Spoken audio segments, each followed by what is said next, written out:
Our journey begins with Hurricane Katrina in 2005, which devastated New Orleans. How did it reshape disaster response and urban planning? In August 2005, Hurricane Katrina wreaked havoc, particularly in New Orleans, leaving behind devastation that reshaped disaster response and urban planning. Starting as a tropical depression, it intensified over the Gulf of Mexico, reaching Category 5 strength before weakening slightly to Category 3 at landfall. Yet, its storm surge and rain overwhelmed New Orleans' levees, causing catastrophic flooding.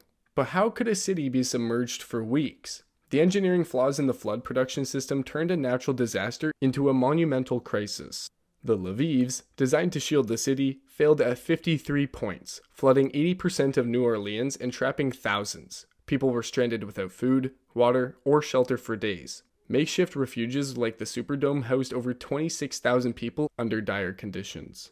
Did you know nearly 1,400 lives were lost, with over 700 bodies recovered just in New Orleans? The floodwaters didn't just destroy buildings, they disrupted transportation, communication, and lives. Rescue efforts were massive but chaotic. While agencies like the Coast Guard received praise for quick actions, government responses faced sharp criticism. FEMA's handling of the crisis led to widespread outrage and the resignation of its director. The storm also revealed cracks in evacuation plans. Why weren't enough buses available to evacuate the city's most vulnerable? Miscommunication and unpreparedness left many unable to flee before the hurricane hit.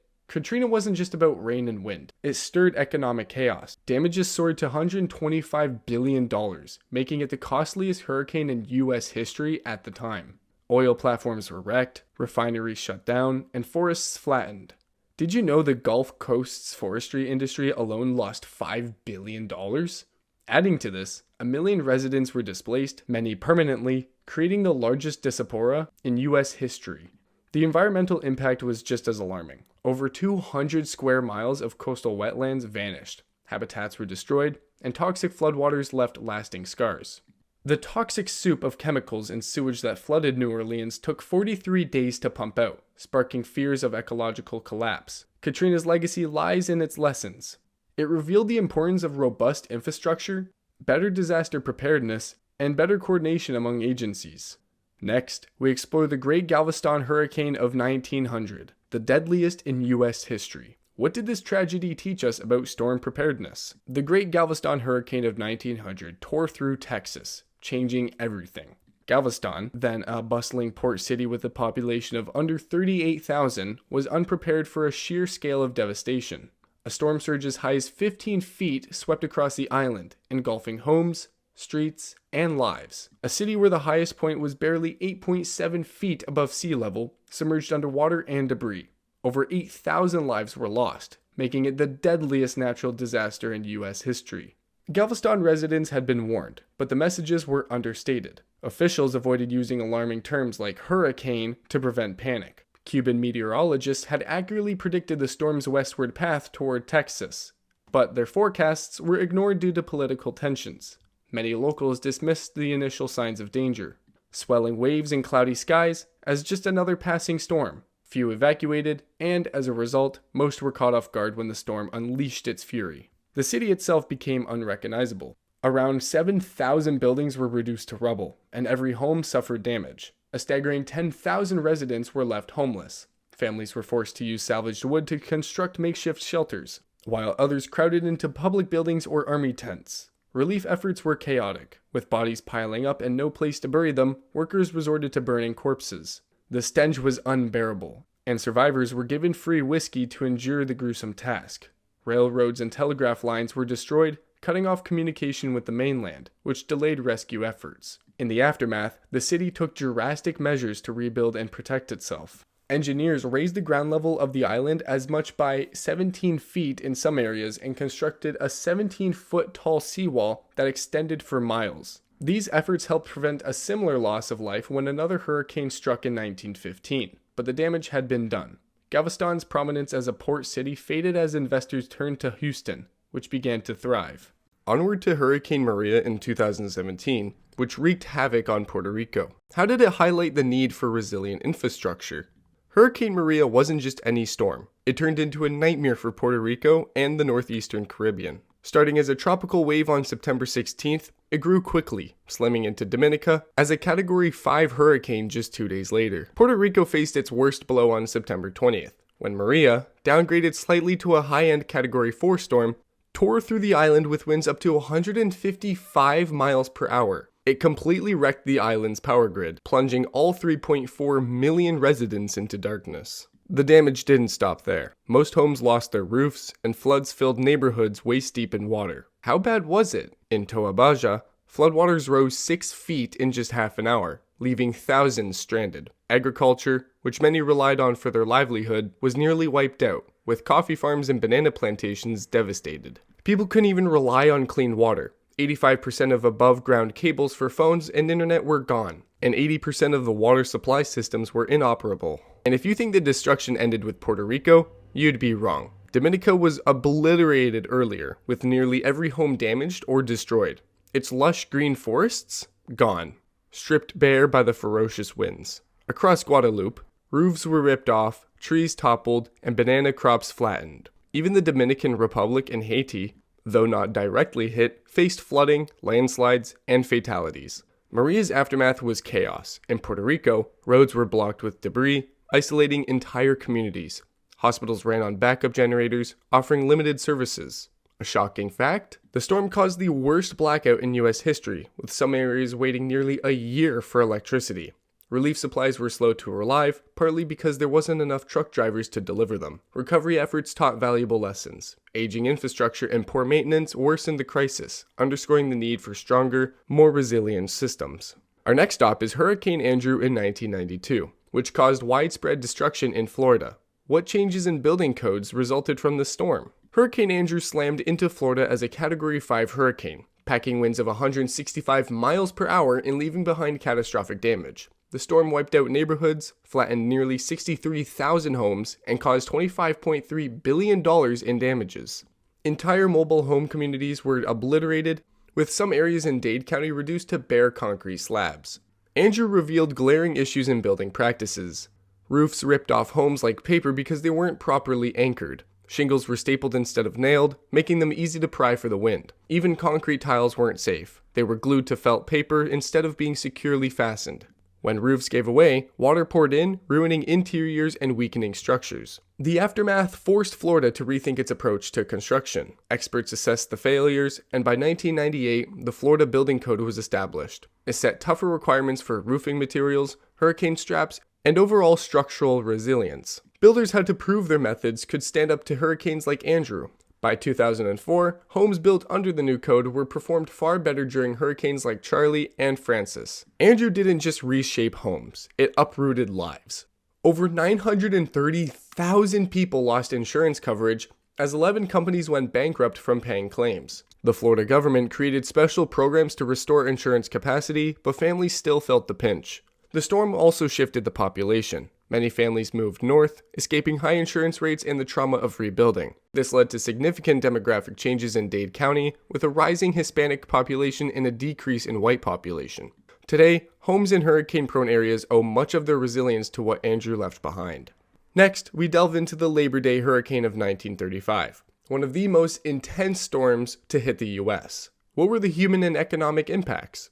The Labor Day hurricane wasn't just another storm. It redefined destruction. With winds reaching an incredible 185 miles per hour, this Category 5 monster tore through the Florida Keys, leveling everything in its path. But what happens when a storm surge reaches up to 20 feet? Entire islands were swallowed, bridges washed away, and towns like Isla Morada were wiped off the map. The Florida East Coast Railway, the main lifeline to the Keys, was devastated. A relief train sent to rescue stranded workers was hit by the storm surge, derailing and leaving only the locomotive intact.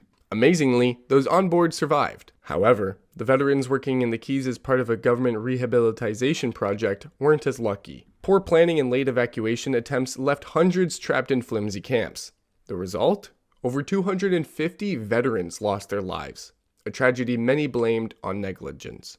The aftermath was grim. Bodies were scattered across the Keys, with many found miles from where they perished. Public health officials resorted to cremating the remains to prevent disease, and mass graves were dug in places like Woodlawn Cemetery in Miami. Relief efforts were a mix of local heroism and federal disarray. The Coastal Guard, Red Cross, and even author Ernest Hemingway, who lived in Key West, pitched in to help survivors. The storm wasn't just a Florida problem. As it moved inland, it caused heavy rain and crop damage in Georgia and the Carolinas. Cotton fields were ruined, and winds tore down trees and homes. In Maryland and Delaware, rainfall totals broke records, with flooding damaging crops and homes.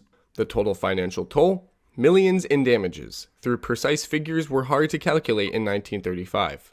The disaster highlighted the need for better disaster management and spurred changes in how storms were tracked and responded to.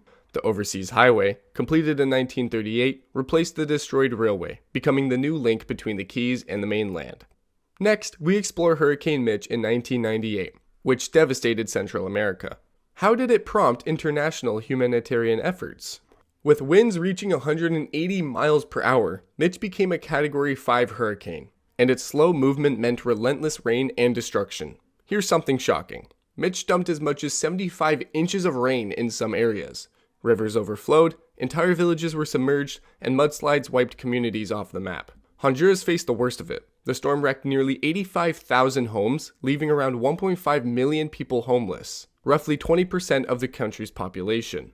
Crops were destroyed, livestock was lost, and the country's transportation network crumbled, with over 70% of the roads and bridges either damaged or gone. President Carlos Roberto Flores said the hurricane set the nation back by 50 years. It was a grim reality for a country trying to recover from economic struggles.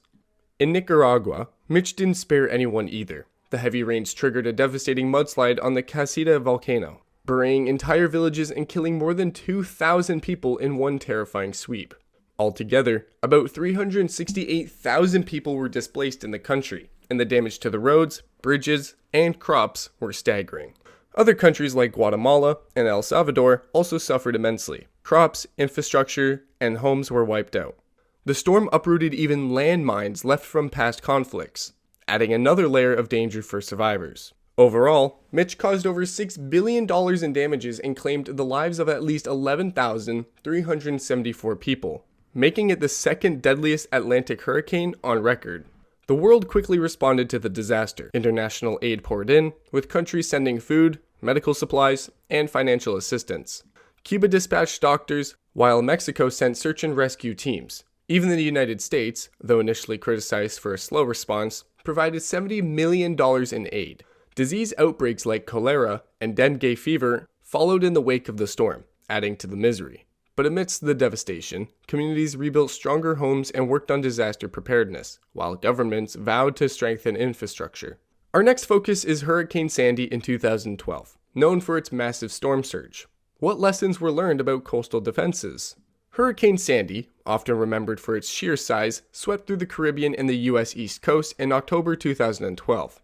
At its peak, Sandy stretched over 1,150 miles wide with powerful winds wreaking havoc. People saw roads submerged, subway tunnels flooded, and coastal communities left unrecognizable.